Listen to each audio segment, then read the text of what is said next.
بسم الله الرحمن الرحيم. السلام عليكم ورحمة الله وبركاته. قال المصنف رحمه الله وأرضاه. Para pecinta nafahat ilahiyah, kali ini kita akan menyampaikan isi nasihat dari Tuan Syekh yang disampaikan beliau pada majelis ribat semasa beliau hidup. Nasihat ini terangkum dalam sebuah kitab yang bernama Kitab Fathur Rabbani. Nasihat Tuan Syekh pada hari Jumat, tanggal 12 Zulhijjah 545 Hijriah. Bismillah. Hati manusia bisa berkarat jika tidak dirawat oleh pemiliknya sesuai tuntunan Rasul. Jika dibiarkan, hati akan menghitam karena kehilangan cahaya. Penghitaman hati ini biasanya disebabkan oleh kecintaan berlebihan terhadap dunia dan sifat rakus terhadapnya, tanpa adanya sifat wara atau kehati-hatian dalam menjalani hidup. Seseorang yang hatinya telah dipenuhi cinta dunia biasanya akan sulit untuk menjadi wara, mengambil segala sesuatu tanpa peduli halal atau haram, bahkan kehilangan rasa malu kepada Tuhan serta kewaspadaan terhadap aturannya. Wahai kaum, dengarkanlah pesan Nabi kalian, dan bersihkanlah karat yang menutupi hati, dengan cara yang diajarkan beliau. Sama seperti ketika kalian jatuh sakit dan dokter memberikan obat, kalian tentu akan mencarinya dan mengikuti resep tersebut agar sembuh. Mendekatkan diri kepada Allah, baik saat sendiri maupun di keramaian, adalah cara terbaik. Jadikan Allah terlihat oleh pandangan hatimu. Meskipun engkau tidak mampu melihatnya, yakinlah bahwa Dia senantiasa melihatmu. Orang yang berzikir dengan hatinya termasuk dalam golongan orang yang berzikir, sedangkan mereka yang hatinya tidak berzikir, tidaklah termasuk orang yang berzikir. Lisan hanyalah alat, sedangkan hati adalah penggeraknya. Teruslah mendengar nasihat-nasihat, karena hati yang tidak terbiasa mendengar nasihat, lama-kelamaan akan menjadi buta. Hakikat taubat terletak pada pengagungan perintah Allah dalam setiap keadaan. Tidak heran jika sebagian ahli sufi menyatakan bahwa kebajikan tertumpu pada dua hal, memuliakan perintah Allah dan memiliki kasih sayang terhadap sesama makhluknya. Siapa saja yang tidak mengagungkan perintah Allah dan tidak menyayangi sesama manusia, maka ia akan jauh dari Allah. Allah pernah mewahyukan kepada Nabi Musa, "Kasihilah sesama agar aku mengasihimu, karena aku adalah Zat yang Maha Pengasih. Barang siapa menunjukkan kasih sayang, aku akan merahmatinya dan memasukkannya ke dalam surgaku." Betapa bahagianya mereka yang penuh kasih sayang. Jangan habiskan umur hanya untuk makan, minum, berpakaian, serta menimbun harta tanpa memperhatikan akhirat. Jika ingin bahagia, bersabarlah dalam menahan hawa nafsu dari hal-hal haram maupun syubhat. Bersabarlah dalam menjalankan perintah Allah, menjauhi larangannya, serta menerima segala ketetapannya dengan ikhlas. Para ahli sufi memiliki tingkat kesabaran yang luar biasa dalam mendekatkan diri kepada Allah. Mereka tidak tahan jauh darinya, dan selalu ingin berada di dekatnya. Mereka keluar dari rumah hawa nafsu, keinginan duniawi, serta watak buruk mereka, lalu meniti jalan syariat sebagai upaya menuju Tuhan mereka. Mereka menghadapi berbagai ujian, penderitaan, musibah, kesulitan, rasa haus, kelaparan, dan kehinaan. Namun, semua itu tidak menggoyahkan mereka sedikit pun. Mereka tetap teguh, tanpa mundur, terus melangkah hingga terbukti bahwa hati mereka senantiasa bersama Allah. Wahai umat manusia, berusahalah untuk bertemu dengan Allah, dan rasakan rasa malu kepadanya sebelum perjumpaan itu terjadi. Seorang mukmin hanya memiliki rasa malu kepada Allah, dan kepada makhluknya dalam hal tertentu. Namun, dalam hal agama, rasa malu tidak boleh menjadi penghalang. Seorang mukmin harus tegas dalam menegakkan agama Allah serta menjunjung tinggi syariatnya, sesuai dengan perintah Allah, dan janganlah kasihan terhadap keduanya. Siapapun yang benar-benar mengikuti Rasul, dia akan dianugerahi perlengkapan seperti baju zirah, pelindung, dan senjata beliau. Lebih dari itu, dia akan diberi adab, perangai, dan akhlak mulia beliau. Rasul akan sangat senang kepadanya dan dia akan diakui sebagai umat beliau. Rasul pun akan bersyukur kepada Allah atas keberadaan orang tersebut dan menjadikannya sebagai wakil untuk menyampaikan dakwah di antara umatnya, sekaligus sebagai penunjuk jalan menuju pintu Allah. Ketika orang seperti itu meninggal dunia, Allah akan menggantikannya dengan seseorang yang lain. Namun, orang-orang semacam itu sangat langka, mungkin hanya 1 di antara 1000. Mereka mampu merendahkan diri di hadapan manusia serta bersabar menghadapi perilaku manusia yang menyakitkan, sambil tetap menyampaikan nasihat dengan penuh kebijaksanaan. Mereka bahkan dapat tersenyum di hadapan orang-orang munafik dan fasik, tetap berusaha membawa mereka ke jalan Allah. Beberapa ahli sufi menyatakan bahwa tidak ada yang tersenyum di hadapan seorang munafik kecuali orang yang benar-benar arif, atau memiliki marifat. Orang seperti itu tersenyum seolah tidak mengetahui kehancuran agama orang tersebut, hitamnya hati mereka, dan kotoran batin yang melekat pada diri mereka. Orang fasik dan munafik sering menyangka bahwa keadaan mereka tidak diketahui. Padahal, mereka justru terlihat jelas di mata orang yang memiliki marifat. Para siddiqin mengenali jati diri mereka melalui lirikan mata, ucapan, perbuatan, serta gelagat yang tampak pada diri mereka. Semua itu diketahui baik secara lahiriah maupun batiniah, oleh orang yang memiliki ilmu dan pemahaman mendalam. Oleh sebab itu, celakalah diri yang mengira dapat menyembunyikan keburukan, dari pandangan para siddiqin yang marifat, dan orang yang mengamalkan ilmunya. Sampai kapan engkau akan membuang usia pada perkara yang tidak berguna? Carilah seseorang yang dapat menunjukkanmu jalan menuju akhirat. Wahai jiwa-jiwa yang tersesat, Allah Maha Besar. Wahai orang-orang yang terikat pada sebab akibat duniawi, yang menjadi hamba usaha, kekuatan, kehidupan, modal, bahkan penguasa sebagai berhala, ketahuilah bahwa engkau sesungguhnya terhalang dari Allah. Siapa saja yang beranggapan bahwa mudarat atau manfaat berasal dari selain Allah, maka dia bukanlah hamba Allah, melainkan menjadi budak anggapannya sendiri. Akibatnya, di dunia ini dia berada dalam neraka kemurkaan dan hijab Tuhan, dan kelak di akhirat dia akan masuk ke dalam neraka jahanam. Tidak ada yang dapat selamat dari azab Allah, kecuali orang-orang yang bertakwa kepadanya dengan mentauhidkan Allah, berikhlas hati, serta bertaubat dengan sungguh-sungguh kepadanya. Bertaubatlah dengan sepenuh hati, lalu iringi dengan ucapan yang tulus dari lisan. Taubat merupakan tekad yang kokoh dalam hati untuk menghadapi hawa nafsu, tipu daya setan, dan pengaruh teman-teman yang buruk. Ketika taubatmu sudah menjadi kuat, ia akan mengubah segalanya, mulai dari hatimu, pendengaranmu, penglihatanmu, ucapanmu, hingga seluruh anggota tubuhmu. Selain itu, taubat juga mencakup upaya untuk membersihkan makanan dan minuman dari hal-hal yang haram maupun syubhat. Hendaknya kita juga berhati-hati dalam mencari nafkah, dan melakukan segala transaksi jual-beli.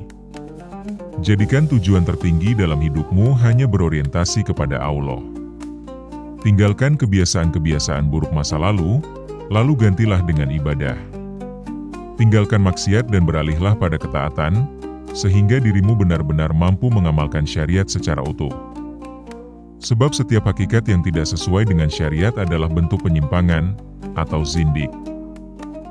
Ketika semua ini telah benar-benar terpenuhi, maka engkau akan mencapai keadaan di mana akhlak-akhlak tercela, dan hasrat menggantungkan diri kepada makhluk akan lenyap. Saat itulah lahir dan batinmu akan tersibukkan sepenuhnya bersama dengan Tuhanmu.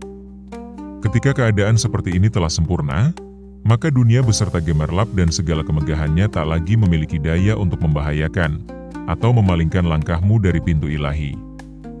Sebab engkau berdiri kokoh bersamanya, menuju kepadanya, dan sibuk dalam kedekatan dengannya. Dengan merenungi keagungannya, hatimu akan terlepas dari segala kesenangan duniawi, sementara saat memandang keindahannya, engkau akan merasa disatukan kembali dalam cinta kepadanya. Keagungan Allah akan menumbuhkan rasa takut yang mendalam dalam dirimu, sedangkan keindahannya akan menghantarkanmu pada harapan yang penuh kasih. Ketidakberdayaan hadir saat menyaksikan keagungannya, namun keteguhan muncul ketika menghayati keindahannya. Berbahagialah orang-orang yang mampu menikmati hidangan rohani semacam ini. Ya Allah, anugerahkanlah kami kesempatan untuk menyantap hidangan yang lezat tersebut. Berikanlah kami makanan yang mendekatkan diri kepadamu, serta minuman dari kelembutan-Mu. Ya Tuhan kami, limpahkanlah kebaikan bagi kami di dunia dan di akhirat serta jauhkanlah kami dari siksa api neraka. Amin. Pecinta Nafahat Ilahiyah, kita akan lanjutkan nasihat Tuan Syekh, pagi hari tanggal 14 Zulhijjah 545 Hijriah. Bismillah. Jangan pernah menyekutukan Allah dalam pengaturan dan ilmunya dengan hawa nafsu, sifat, atau keinginan pribadi. Hindarilah hal tersebut agar tidak menimbulkan keburukan dalam dirimu maupun orang lain di sekitarmu. Sebagian ahli sufi menyampaikan bahwa perlu menerima ketentuan Allah terhadap makhluk, namun jangan menerima ketentuan makhluk terhadap Allah. Bersikaplah rendah hati kepada mereka yang rendah hati, namun tidak salah untuk menunjukkan ketegasan kepada orang yang sombong. Selain itu, belajarlah menerima ketentuan Allah atas hamba-hamba yang saleh. Ingatlah bahwa ilmu bukan hanya untuk dihafalkan, ilmu harus disertai dengan pengamalan. Setelah menuntut ilmu, amalkanlah dan ajarkan kepada orang lain, agar bermanfaat lebih luas. Saat ilmu sudah menjadi bagian dari dirimu dan diamalkan dengan baik, maka perbuatanmu akan berbicara lebih lantang daripada kata-katamu. Bahkan, ketika diam, tindakanmu membawa makna yang lebih dalam dibandingkan ucapanmu. Seperti yang disampaikan oleh sebagian ahli sufi, seseorang yang perilaku atau kelakuannya tidak membawa manfaat bagimu, nasihatnya pun tidak akan berguna. Seseorang yang mengamalkan ilmunya akan memberikan dampak positif bagi dirinya sendiri sekaligus orang lain, sebagai buah dari ilmu tersebut. Allah telah memberiku kemampuan berbicara, sesuai keadaan dan orang-orang yang aku hadapi, dalam kehendaknya. Jika tidak demikian, komunikasi antar kita mungkin hanya akan menghasilkan permusuhan. Aku telah mengorbankan waktu dan hartaku untuk kalian, tanpa mengharap imbalan apapun. Jika ada sesuatu yang bisa aku berikan, aku tidak akan melarang kalian untuk memanfaatkannya. Hubungan kita adalah berdasarkan nasihat yang ikhlas, aku sampaikan semua demi Allah, bukan untuk kepentinganku pribadi. Terimalah ketetapannya agar tidak berakhir dalam permusuhan dengannya, dan ikutilah takdirnya agar tidak berujung pada kebinasaan. Rendahkan diri di hadapannya agar rahmatnya tercurah kepadamu, dan dia menjadi penjagamu di setiap langkah kehidupan. Pada awalnya, orang-orang yang dekat dengan Allah bekerja keras memenuhi kebutuhan mereka sesuai syariat. Ketika mereka tidak lagi mampu berusaha, mereka bertawakal sepenuhnya kepada Allah dengan mengunci nafsu duniawi mereka. Akhirnya, kebutuhan dunia datang kepada mereka tanpa harus mengejar. Orang-orang yang dekat dengan Allah masuk surga, bukan karena keinginan pribadi, melainkan karena mengikuti kehendak Allah. Seperti halnya bagian dunia mereka terjamin ketika di dunia, bagian akhirat mereka pun Allah penuhi tanpa ada kezaliman. Manusia akan memperoleh apa yang diusahakan sesuai dengan tingginya cita-cita yang ditanamkan di dalam hatinya. Singkirkanlah segala hal selain Allah dari dalam hati, agar kedekatanmu kepadanya semakin nyata. Matikanlah dirimu dari keinginan pribadi dan keterikatan kepada makhluk, sehingga hijab antara dirimu dan Tuhanmu akan terangkat. Cara mematikan diri tersebut adalah dengan berhenti mengikuti hawa nafsu, menghindari sifat-sifat buruk, dan melepaskan harapan dari makhluk. Jangan meminta atau bergantung kepada selain Allah. Jadikan seluruh amalmu semata-mata karena mengharapkan keridaan Allah, tanpa menghususkan tujuan untuk memperoleh kenikmatan duniawi, atau akhirat yang Ia sediakan. Ridolah terhadap segala ketetapan Allah, baik dalam takdir maupun perbuatannya. Ketika engkau benar-benar merasakan keikhlasan tersebut, maka dirimu telah mati dari ego dan kepentingan pribadi, dan engkau akan hidup sepenuhnya bersamanya. Hatimu pun menjadi tempat singgah bagi rahmatnya, dan Allah akan mengatur hatimu sesuai kehendaknya, sebagaimana seseorang yang berada dekat Ka'bah, bergantung pada kain penutupnya, hanya mengingat Allah dan melupakan segalanya kecuali Dia. Kunci surga terletak pada kalimat tauhid. Engkau pun harus melatih jiwa agar sepenuhnya terlepas dari diri sendiri dan segala hal selain Allah, sambil tetap memegang teguh hukum-hukum syariat. Kedekatan dengan Allah adalah surga bagi para sufi, sementara jauhnya seseorang dari Allah adalah neraka bagi mereka. Tidak ada harapan kecuali ingin meraih surga tersebut, dan tidak ada rasa takut kecuali kehinaan akibat jauh darinya. Jauh dari Allah adalah neraka yang begitu memilukan bagi mereka, sehingga mereka sangat menghindarinya. Mukmin sejati senantiasa memohon pertolongan agar terselamatkan dari neraka tersebut, dan berusaha melarikan diri darinya, terlebih lagi para pecinta Allah, atau muhibbin, maupun orang-orang yang ikhlas, atau mukhlisin. Indah sekali kehidupan seorang mukmin baik di dunia maupun di akhirat. Di dunia, ia tidak terlalu peduli terhadap materi dan keduniawian, selama Allah ridho terhadap dirinya. Dimanapun ia berada, ia akan memperoleh apa yang telah dijanjikan baginya. Kemanapun ia menghadap, ia melihat cahayanya, tanpa tersentuh kegelapan sedikit pun. Segala tanda Allah tertuju padanya, sehingga keyakinannya kepada zat Allah semakin teguh, sekaligus menjadikan tawakal sebagai landasan hidupnya. Jangan pernah menyakiti seorang mukmin, karena perbuatan tersebut akan menjadi racun yang kembali mencelakakan pelakunya sendiri. Hal ini berpotensi mendatangkan kefakiran dan siksa dari Allah. Bagi mereka yang tidak mengenal Allah maupun wali-walinya, janganlah memfitnah atau menggibah mereka. Perbuatan seperti ini ibarat racun yang mematikan jiwa. Takutlah kepada azab Tuhan apabila engkau menyakiti mereka, sebab mereka merupakan hamba-hamba Allah yang sangat dicintainya. Adapun bagi orang munafik, hati yang penuh kemunafikan telah terbuka lebar hingga memengaruhi aspek lahir dan batinnya. Obati kondisi ini dengan tauhid dan keikhlasan dalam setiap keadaan, agar engkau bisa menemukan jalan kesembuhan. Kemunafikan seringkali membuat batas-batas syariat terlampaui, dan mengotori pakaian ketakwaan. Bahkan, ia mampu memadamkan cahaya iman, serta mendatangkan kemurkaan Allah. Maka, jika engkau mampu melakukan ketaatan, jauhilah sifat ujub yang ingin dipuji oleh manusia atau sekadar tampil di hadapan mereka. Penyembahan kepada Allah hanya akan sempurna bila dilakukan dengan penuh keikhlasan, tanpa mengambil pandangan manusia sebagai tujuan utama.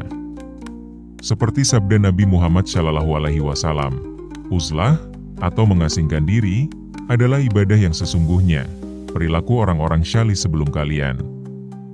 Kunci menjadi seorang mukmin ideal adalah beriman sepenuhnya kepada Allah, yakin akan kebesarannya, serta mencapai fana, dan wujud bersama Allah, bukan dengan ego diri atau kesementaraan dunia atau selain Dia. Walau demikian, tetaplah menjaga batas syariat serta menjadikan Al-Quran dan Sunnah Nabi sebagai pedoman utama. Tidak ada kemuliaan bagi seseorang yang memilih jalan selain ini. Segala ajaran agama telah dituangkan dengan jelas dalam Al-Quran.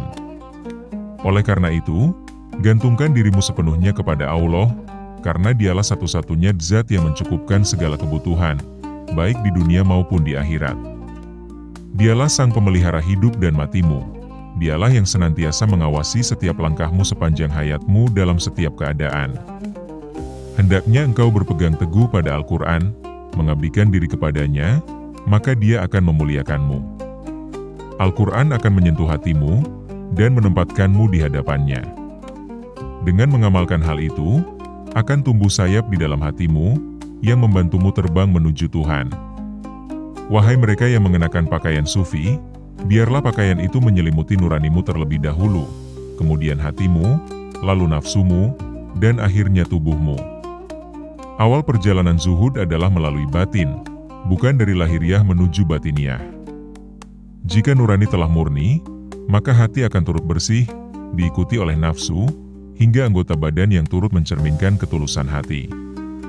Bahkan makanan dan pakaian pun akan mengikuti kesucian tersebut, sehingga tercipta keadaan diri yang utuh. Perhatikanlah sebuah rumah, awal mula kejayaan rumah adalah dengan memastikan bagian dalamnya sempurna. Setelah itu, barulah tampak keindahan luar. Demikian pula manusia, lahiriah tidak akan sempurna tanpa kekuatan batiniah, sebagaimana makhluk takkan ada tanpa halik. Segala sesuatu yang engkau miliki, pada hari kiamat justru dapat menjadi beban bagimu, jika tidak digunakan dengan benar. Kekayaan, kemegahan duniawi, atau amal dengan niat tercela seperti riya dan nifak, tidak akan bernilai di pasar akhirat. Islam adalah agama yang benar, maka peganglah dengan erat. Kata Islam berasal dari istislam, yang berarti tunduk dan pasrah. Oleh karena itu, serahkanlah segala urusan kepada Allah dengan sepenuh hati. Berserah dirilah kepadanya, dan tinggalkan ketergantungan pada segala sesuatu selain Dia, termasuk dunia yang ada dalam genggamanmu. Gunakanlah apa yang kau punya dalam ketaatan kepadanya. Lakukanlah amal dengan ikhlas, kemudian lupakanlah setelahnya, tanpa menuntut apapun dari itu. Amal tanpa keikhlasan adalah bagaikan kulit tanpa isi, sebatang kayu kering tanpa buah, atau jasad tak berjiwa. Ia kehilangan esensinya, menjadi hampa dan tiada makna. Begitulah kondisi amal orang-orang munafik. Wahai muridku, ketahuilah bahwa seluruh makhluk hanyalah alat. Allah adalah Sang Pencipta dan Pengatur segalanya. Bila engkau menyadari ini, maka dirimu akan terlepas dari jerat duniawi, dan mulai memandang kepada Sang Pencipta. Kehidupan bersama makhluk terasa sempit dan menyedihkan, tetapi kehidupan bersama Khalik adalah kebahagiaan sejati, indah dan penuh kenikmatan. Engkau telah terputus dari orang-orang terdahulu, tiada hubungan nasab yang menghubungkanmu dengan mereka. Hingga kini engkau merasa cukup dengan pandangan sendiri, tanpa berusaha mencari bimbingan dari seorang guru yang dapat mengarahkan jalanmu. Wahai jiwa yang berada di persimpangan jalan, wahai mereka yang diperdaya oleh setan manusia dan setan jin, wahai sang pemuja hawa nafsu dan keinginan, celakalah dirimu yang bermandikan kerugian. Berharaplah kepada Allah, mohonkan pertolongan kepadanya dan dekatkan diri kepadanya. Saat engkau merasa cukup dengan kehadiran Allah, Dia akan melimpahkan karunia-Nya padamu, membuka pintu rezeki yang ditentukan bagimu, pintu kelembutan, serta pintu rahmat-Nya. Dunia akan dijauhkan darimu sebagai bentuk perlindungan. Derajat ini hanya dicapai oleh sebagian kecil wali dan syidikin, yang memiliki kedekatan spiritual tinggi serta ketakwaan mendalam kepada Allah. Mereka tidak pernah melalaikannya meski sesaat. Dunia dijauhkan dari mereka agar waktu mereka sepenuhnya tercurahkan untuk mencari ridha Allah, bukan untuk terbelenggu dalam godaan dunia. Andai dunia diberikan sepenuhnya kepada manusia biasa, banyak yang akan terlena hingga melalaikan ibadah kepadanya. Rasul, meskipun dunia melayani beliau, tidak pernah lengah atau tergoda oleh gemerlap dunia ini. Bahkan beliau menunjukkannya melalui doa, "Ya Allah, hidupkanlah aku dalam kemiskinan, matikan aku sebagai orang miskin, dan kumpulkanlah aku bersama orang-orang miskin." Zuhud adalah salah satu anugerah tertinggi yang diberikan oleh Allah, dan apabila seseorang tidak memilikinya, ia tidak akan mampu mencapai sikap zuhud terhadap apa yang dimilikinya. Seorang mukmin yang berhenti dari ketamakan akan menemukan kedamaian, menjauh dari ketergesaan. Hatinya menjadi zuhud terhadap segala sesuatu, berpaling dari dunia dan lebih terfokus kepada perintah Allah. Ia memiliki keyakinan penuh bahwa apa yang telah Allah tetapkan sebagai bagiannya tidak akan pergi kemanapun, sehingga ia tidak perlu mengejarnya dengan tergopoh-gopoh. Sebaliknya, ia mempercayakan kepada Allah, agar apa yang menjadi bagiannya datang dengan sendirinya. Wahai muridku, engkau memerlukan iman yang kokoh sebagai penerang dalam perjalanan menuju Allah yang Maha Tinggi. Selain iman, engkau juga membutuhkan keteguhan niat. Pada tahap awal perjalanan, bekal sangat diperlukan, tetapi di akhir perjalanan, engkau tetap hanya bergantung pada iman. Ini bukan semata-mata perjalanan fisik seperti menuju Makkah, di mana orang mengatakan bahwa membutuhkan bekal dan iman. Namun perjalanan yang aku tunjukkan ini memerlukan iman dan bekal, baik pada permulaannya maupun di akhirnya. Diriwayatkan bahwa Sufyan As-Tsauri, saat pertama kali mencari ilmu, memiliki bekal 500 dinar. Ia mengatakan bahwa tanpa uang tersebut, pasti ia akan merepotkan orang lain. Ketika seseorang bersungguh-sungguh dalam perjalanan spiritualnya, bukanlah cinta dunia yang menjadi pemandunya, bukan pula penerimaan pasrah yang membutakannya terhadap hakikat cinta sejati kepada Allah. Namun bagaimana seseorang dapat mengaku telah mencapai marifat kepada Allah jika ia belum memahami tanda-tandanya? Beritahukan kepadaku, apa tanda seseorang yang telah mencapai marifat? Apakah cahaya ilahi terpancar dalam dirinya? Apa ciri seorang wali Allah dan pewaris para nabi? Jangan beranggapan bahwa seseorang yang mengaku memiliki sesuatu, tidak akan diminta bukti atas pengakuannya.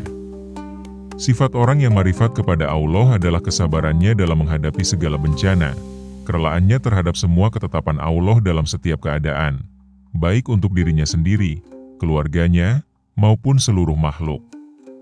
Wahai muridku, ketahuilah bahwa dalam satu hati tidak dapat bercampur dua cinta. Cinta kepada Allah tidak akan pernah bersatu dengan cinta kepada makhluknya. Sebagaimana Allah berfirman, Allah sekali-kali tidak menjadikan bagi seseorang dua buah hati dalam satu rongganya. Oleh sebab itu, dunia dan akhirat tidak mungkin bersatu dalam satu hati. Demikian pula hubungan antara Khalik dan makhluk tidak bisa dicampur adukan.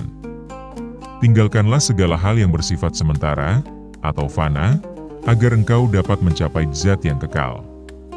Korbankanlah dirimu dan harta bendamu untuk akhirat sehingga kamu memperoleh surga yang dijanjikan oleh Allah. Sebagaimana firman-Nya, sesungguhnya Allah telah membeli diri dan harta orang-orang mukmin dengan memberikan surga untuk mereka. Berjuanglah dengan sepenuh hati dan renggutlah zuhud dari segala sesuatu selain Allah. Dengan begitu, engkau akan meraih kedekatan khusus dengannya serta senantiasa bersamanya di dunia maupun di akhirat kelak. Wahai pencinta Allah yang maha mulia, berjalanlah selaras dengan takdirnya sebagaimana takdir berjalan. Bersihkan hatimu agar ia menjadi tempat istimewa untuk mendekatkan diri kepadanya. Singkirkan segala sesuatu selain Dia dari dalam hatimu. Duduklah di hadapan pintunya dengan teguh menggunakan pedang tauhid, ikhlas, dan kejujuran. Jangan pernah membuka hatimu untuk selain Dia atau mengisinya dengan apapun selain kehadirannya. Wahai mereka yang masih bermain-main dalam penghambaan, aku tidak akan bergabung dalam permainan itu. Hanya Allah yang menjadi tujuan hidupku, dengan keikhlasan tanpa celaan nifak, dan kejujuran tanpa kebohongan. Allah menghendaki ketakwaan dan keikhlasan dari hatimu, bukan sekadar penampakan amal lahiriah saja. Sebagaimana firman-Nya, daging-daging unta dan darahnya itu sekali-kali tidak dapat mencapai keridaan Allah, tetapi ketakwaan darimulah yang dapat mencapainya. Wahai manusia, segala yang ada di dunia maupun akhirat telah diciptakan demi dirimu. Di manakah rasa syukur, ketakwaan, dan baktimu kepadanya? Janganlah bertindak tanpa jiwa, karena setiap perbuatan memiliki ruhnya sendiri, yaitu keikhlasan. Pecinta nafahat ilahiyah, kita akan melanjutkan nasihat Tuan Syekh pada tanggal 19 Zulhijjah 545 Hijriah. Bismillah. Diriwayatkan dari Nabi Isa, bahwa ketika mencium aroma yang harum, beliau biasanya menutup hidung seraya berkata, "Ini adalah bau dunia yang kelak menjadi hujjah atas diri kalian." Wahai orang-orang yang mengaku zuhud melalui ucapan dan perbuatanmu, meski telah mengenakan pakaian zuhud, hatimu masih dipenuhi cinta dunia. Jika pakaian zuhud itu kamu tanggalkan, akan tampak bahwa rasa cintamu pada dunia lebih besar dibandingkan cinta dunia yang dimiliki oleh seorang munafik sejati. Orang yang benar-benar zuhud membuat dunia mendatanginya tanpa mereka mengejarnya, sehingga meskipun secara lahiriah nampak memanfaatkan dunia, hati mereka tetap penuh dengan sikap zuhud terhadapnya dan selainnya. Karena itulah Rasul lebih tinggi dalam zuhud dibandingkan Nabi Isa maupun nabi-nabi lainnya. Rasul pernah bersabda, "Aku dijadikan menyukai 3 hal dari dunia, wewangian, perempuan, dan dijadikan kesejukan mataku dalam sholat." Namun, meskipun beliau mencintai hal-hal tersebut, kecintaan beliau tidak berlandaskan nafsu dunia, melainkan tetap diiringi sikap zuhud terhadapnya dan yang lain. Semua yang disukai Rasul, merupakan bagian yang ditetapkan untuknya berdasarkan ilmu Allah. Apapun yang beliau dapatkan adalah hasil ketaatan penuh kepada perintahnya. Barang siapa memperoleh bagiannya dengan cara serupa, yakni melalui kepatuhan kepada Allah, tetap dianggap taat, meskipun kehidupannya dekat dengan dunia. Wahai orang yang zuhud karena kebodohan, dengarkanlah. Jadilah jujur dan hindari kedustaan. Belajarlah agar tak lagi menolak takdir hanya karena kekurangan ilmu. Orang bodoh cenderung mengikuti pandangan dirinya sendiri, sehingga rentan pada bisikan hawa nafsu dan tipu daya setan. Dia menjadi hamba iblis, menjadikannya panutan sekaligus gurunya. Wahai orang bodoh, wahai orang munafik, betapa gelap hatimu, betapa busuknya bau jiwamu, dan betapa banyak omongan sia-siamu. Bertaubatlah atas perilaku yang engkau tekuni saat ini. Jangan mencela Allah dan para walinya. Sesungguhnya Allah mencintai mereka, dan mereka pun mencintai Allah dengan tulus. Jangan pernah menentang mereka atas bagian-bagian dunia yang mereka terima, karena semua itu mereka ambil berdasarkan perintah Allah, bukan hawa nafsu mereka sendiri. Mereka memiliki cinta mendalam kepada Allah, penuh dengan kerinduan, serta keikhlasan untuk berpaling dari segala sesuatu selain Allah, baik secara lahir maupun batin. Allah telah menetapkan bagian-bagian tertentu bagi para wali sesuai dengan ilmunya, sehingga mereka harus menerima takdir tersebut meskipun hati mereka tetap berpaling dari dunia. Seluruh ujian terbesar bagi mereka adalah keberadaan mereka di tengah dunia, keterlenaan sementara di dalamnya, serta penglihatan mereka terhadap orang-orang yang mendustakan Allah, sekaligus menyebarkan fitnah terhadap mereka. Wahai muridku, tinggalkanlah berbicara dengan makhluk jika engkau masih terikat oleh nafsu dan keinginan duniawi. Matilah dari pembicaraan yang sia-sia, karena jika Allah telah menetapkan sesuatu bagimu, Dia akan mempersiapkanmu untuk itu. Jika Dia menghendaki, Dia akan memberimu kemampuan, menunjangmu di dalamnya, dan menjadikanmu ahlinya. Biarlah kehendaknya yang bekerja, bukan dirimu. Serahkan dirimu, ucapanmu, dan seluruh keadaanmu kepada kekuasaannya. Fokuskan dirimu pada amal bersamanya. Beramallah dengan tulus tanpa banyak bicara, ikhlas tanpa riya, tauhid tanpa kemusyrikan, sunyi tanpa keramaian, serta batin yang murni tanpa terpusat pada lahiriah. Sibukkan hatimu dengan memperkuat niat dan jadikanlah ucapanmu sebagai bentuk komunikasi kepada Allah, sembari menyampaikan kalimat, kepada Engkau kami menyembah dan kepada Engkau kami memohon pertolongan. Ungkapan ini kupersembahkan kepada semua yang ada di dekat dan menyaksikanku. Wahai orang-orang yang mengenalku dan mendengarkan, berkomunikasilah dengan Allah sebagaimana disebutkan di atas. Rasul bersabda, sembahlah Allah seolah-olah engkau melihatnya. Jika engkau tidak melihatnya, sesungguhnya Dia melihatmu. Wahai muridku, kesucian hatimu bermula dari makanan yang halal yang engkau konsumsi. Dengan itu, engkau dapat semakin mengenal Allah. Bersihkanlah suapanmu, kehangatan hatimu, serta segala perilakumu, sehingga engkau dapat menjadi seorang sufi sejati. Kata tasawuf berasal dari eshofa, yang berarti bersih atau suci. Wahai orang yang mengenakan pakaian wol, menjadi seorang sufi sejati bukanlah sekadar mengenakan simbol-simbol kebijaksanaan seperti pakaian wol, menunjukkan wajah yang menguning karena derita rohani, atau bercerita tentang amal syolih, sambil memainkan tasbih di jemari. Sufisme sejati adalah ketika seseorang mampu menapaki jalan untuk menemukan Allah, dengan hati bersih yang bebas dari ketergantungan dunia dan makhluk, menyucikan dirinya dari segala selain Allah. Seorang ahli sufi pernah berkata bahwa pada suatu malam, ia memanjatkan doa kepada Tuhan, "Wahai Tuhanku, janganlah Engkau mencegah sesuatu yang memberikan manfaat bagiku dan tidak membahayakanku." Setelah mengulang doa itu beberapa kali lalu tertidur, dalam mimpinya seseorang berkata kepadanya, "Dan kamu juga jangan menghalangi orang melakukan sesuatu yang berguna bagimu, dan cegahlah orang dari hal-hal yang berpotensi membahayakan dirimu. Perbaiki hubungan kalian dengan Nabi Muhammad. Barang siapa mengikuti beliau dengan sepenuh hati, maka hubungannya dengan beliau akan menjadi benar. Namun, hanya sekadar mengaku sebagai umat beliau tanpa mengikuti sunnahnya, adalah pernyataan kosong belaka. Jika engkau menjadikan perkataan dan tindakan beliau sebagai teladan dalam hidupmu, maka engkau akan bersama beliau di akhirat kelak. Tidakkah kau dengar firman Allah, dan apa yang diberikan Rasul kepadamu maka ambillah, dan apa yang dilarang olehnya bagimu maka tinggalkanlah. Laksanakan segala perintah yang telah ditetapkan untukmu, dan jauhi segala larangan yang telah diingatkan kepadamu. Dengan demikian, engkau akan dekat kepada Tuhanmu, baik di dunia melalui kelembutan hatimu, maupun di akhirat melalui jiwa dan jasadmu. Wahai orang yang berusaha zuhud, ketahuilah bahwa kezuhudanmu masih perlu diperbaiki. Saat ini, zuhudmu masih terpengaruh oleh hawa nafsu dan keinginan, bahkan terkadang lebih condong mengikuti pendapatmu sendiri. Ikutilah jejak langkah orang-orang yang memiliki makrifat, para guru dan ulama yang tidak hanya mendalami ilmu, tetapi juga mengamalkannya.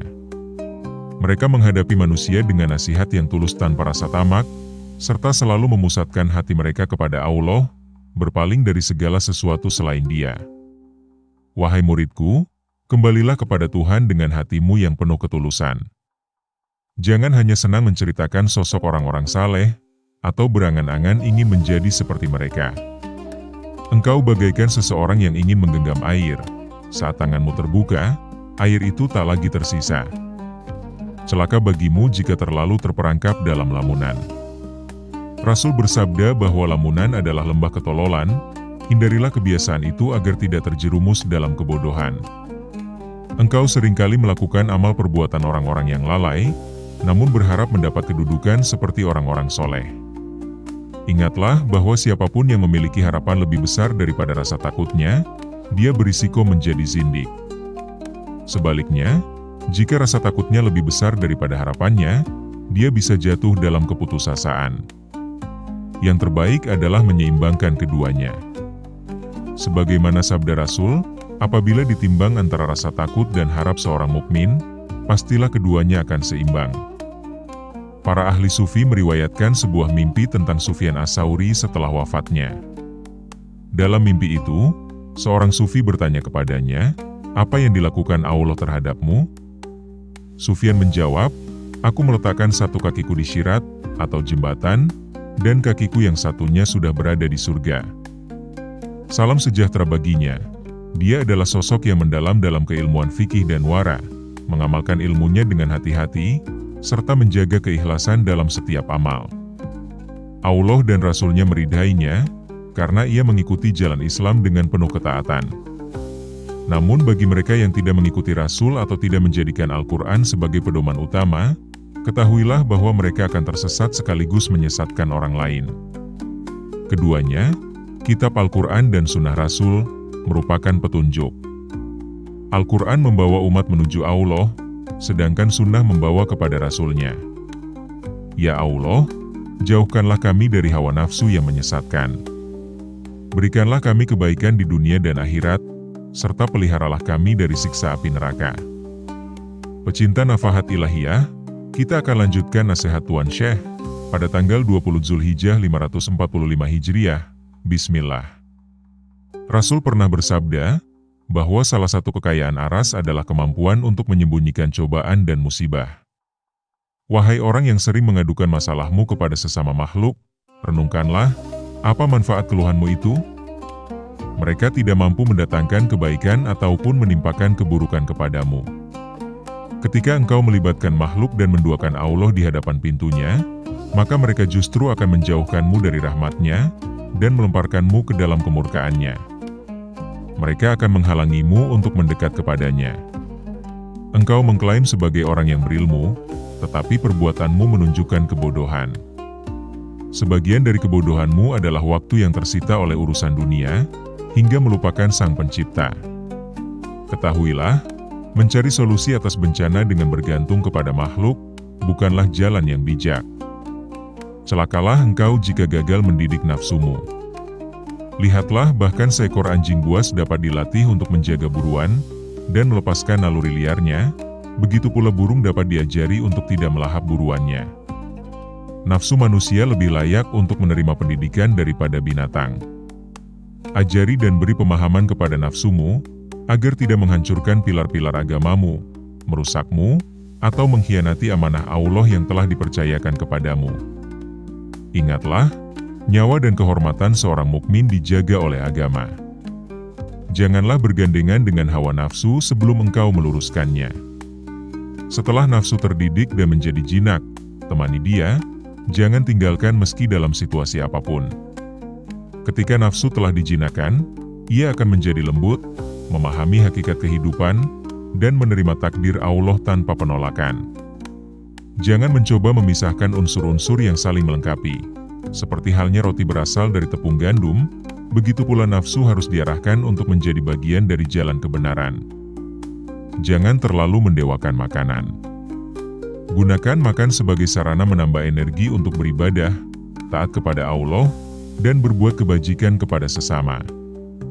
Jika demikian, nafsumu akan berhenti menjadi rakus, menjadi pemurah, zuhud terhadap dunia, serta cinta kepada akhirat.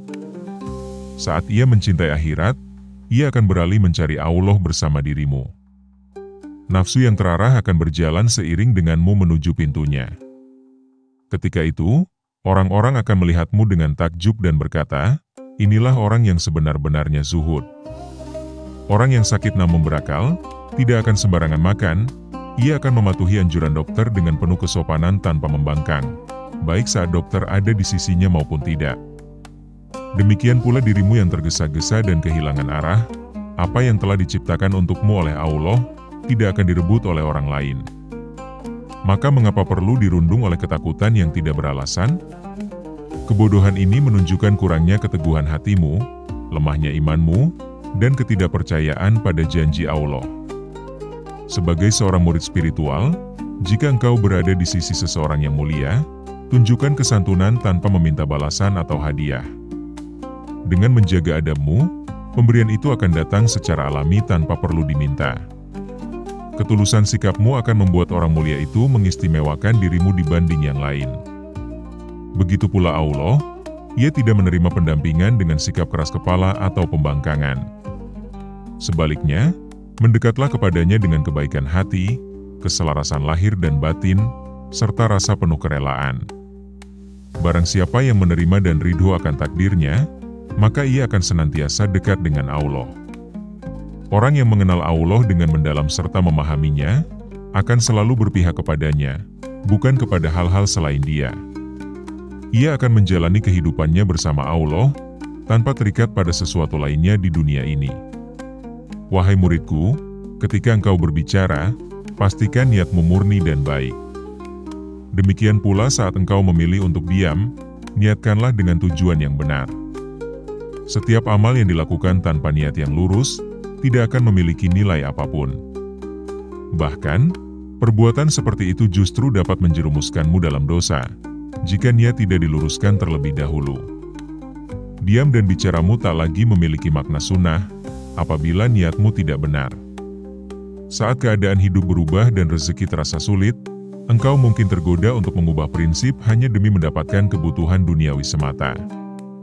Ketika sesuatu yang engkau miliki rusak atau hilang, dengan mudah engkau bisa kufur atas nikmat lain yang telah Allah anugerahkan kepadamu, hanya karena satu nikmat hilang dari tanganmu. Dalam kondisi seperti itu, seolah-olah engkau bertindak sebagai penguasa yang bebas memutuskan segala sesuatu. Padahal, engkau diperintahkan untuk melaksanakan ketaatan kepadanya, tetapi seringkali engkau abaikan. Mengapa sikap seperti itu masih melekat dalam dirimu? Jangan lupa bahwa sifat demikian hanya akan membuatmu dibenci dan dijauhi oleh Allah dan sesama manusia. Wahai anak Adam, renungkan dari mana engkau berasal, tidak lebih dari setetes air mani yang hina. Maka rendahkanlah hatimu di hadapan Tuhanmu. Ketahuilah bahwa tanpa takwa, engkau tidak memiliki kemuliaan di sisi Allah maupun di hadapan orang-orang saleh, baik di dunia maupun akhirat. Manusia, berhati-hatilah dalam setiap langkahmu, karena Allah senantiasa mengawasimu. Bukalah mata hatimu dan gunakan akalmu untuk selalu berpikir dengan jernih. Jika engkau berada dalam suatu perkumpulan di rumah atau tempat lainnya, hindarilah memulai pembicaraan tanpa alasan yang kuat. Lebih baik adalah merespons pembicaraan yang diajukan orang lain kepadamu. Jangan sampai engkau bertanya tentang hal-hal yang tidak berguna atau hanya menambah kekosongan. Tauhid adalah kewajiban utama bagi setiap manusia, demikian pula dengan usaha mencari rezeki yang halal, mempelajari ilmu yang bermanfaat dalam kehidupan sehari-hari, serta beramal dengan penuh keikhlasan, semuanya juga termasuk kewajiban yang harus dilaksanakan. Jauhkan dirimu dari orang-orang fasik dan munafik. Dekatilah dan bersahabatlah dengan orang-orang soleh, serta mereka yang benar dalam tutur kata dan perbuatan. Jika engkau merasa sulit membedakan mana orang yang saleh dan mana yang munafik, bangunlah di tengah malam untuk melaksanakan sholat 2 rakaat. Setelah itu, berdoalah kepada Allah, "Ya Allah, tunjukkanlah kepadaku orang-orang saleh dari makhlukmu, tunjukkanlah kepada aku seseorang yang dapat membimbingku hingga aku mendekat kepadamu. Berilah aku makanan dari kelimpahanmu, minuman dari anugerahmu, dan hiasilah mataku dengan cahaya kedekatan denganmu. Jadikanlah ia seseorang yang benar-benar dapat melihat kebenaran dan menyampaikannya kepadaku sebagaimana adanya, bukan sekadar cerita belaka." Orang-orang sufi makan dari makanan kemurahan Allah, minum dengan minuman kasih sayangnya, mereka menyaksikan pintu kedekatannya, mereka tidak merasa cukup dengan kebaikan yang ada, tetapi mereka benar-benar berjuang, bersabar dan pergi meninggalkan dirinya dan makhluk, sehingga mereka memperoleh kebaikan yang sesungguhnya. Ketika mereka telah sampai kepada Tuhannya, Dia mendidik mereka, mengajarkan mereka hikmah dan ilmu. Dia memperlihatkan kepada mereka kerajaan-kerajaannya, dan memperkenalkan kepada mereka, bahwa tidak ada selain Dia, baik di langit maupun di bumi. Tidak ada pemberi selain Dia, tidak ada yang dapat mencegah selain Dia, tidak ada yang menggerakkan dan mendiamkan selain Dia, tidak ada yang menentukan dan menetapkan selain Dia, tidak ada yang memuliakan dan menghinakan selain Dia, tidak ada yang menguasai dan memaksa kecuali Dia. Tuhan akan memperlihatkan apa yang ada di sisinya kepada mereka, sehingga mereka dapat melihatnya dengan matahari dan nurani mereka. Oleh karena itulah, mereka tidak silau dengan kerajaan dunia. Ya Allah, perlihatkanlah kepada kami sebagaimana Engkau memperlihatkan kepada mereka beserta ampunan dan kesehatan. Berikanlah kepada kami kebaikan di dunia dan kebaikan di akhirat, serta peliharalah kami dari siksa api neraka. Wahai manusia, bertaubatlah karena engkau telah meninggalkan ketakwaan, ketakwaan adalah obat, dan meninggalkannya adalah penyakit. Bertaubatlah, karena taubat adalah obat, sedangkan dosa adalah penyakit. Pada suatu hari, Rasul bersabda kepada para sahabatnya, "Maukah kalian aku beritahukan penyakit kalian dan obatnya?" Mereka menjawab, "Tentu wahai Rasul." Rasul bersabda, "Penyakit kalian adalah dosa, dan obatnya adalah taubat." Taubat adalah atapnya hati, senantiasa menghadiri majelis zikir dan taat kepada Allah adalah penyembuhnya. Bertaubatlah dengan lisan iman agar engkau memperoleh kebahagiaan. Berbicaralah dengan kalam tauhid dan keikhlasan, sehingga engkau mencapai kejayaan dari Tuhan kalian. Jadikanlah keimanan sebagai senjata kalian ketika menghadapi berbagai ujian. Demikianlah nasihat Tuan Syekh pada kali ini. Jika Allah izin, kita akan melanjutkan nasihat beliau berikutnya, yang disampaikan beliau pada majelis ribat, semasa beliau masih hidup, yang diambil dari kitab Fathur Rabbani. Terima kasih.